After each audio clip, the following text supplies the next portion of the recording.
We're in Strasbourg this week. It's the last full session of Parliament before Christmas. It's been very cold here, as it has been throughout Europe.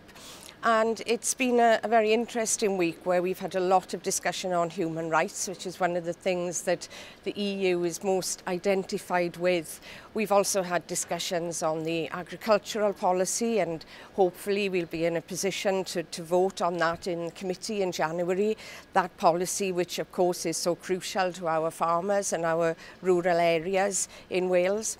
I've also had the pleasure of welcoming students here from Bangor Business School who came to visit the Parliament and talk to me about my work.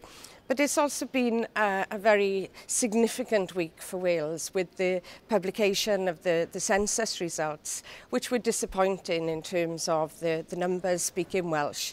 But in the European Parliament, of course, we do also work together with people from other countries right across Europe who are in the same situation, people who are fighting for the rights of minority languages, and people working like we are to ensure that our communities in Wales are strong, and that those strong communities and economies will support the Welsh language and enable it to thrive in future.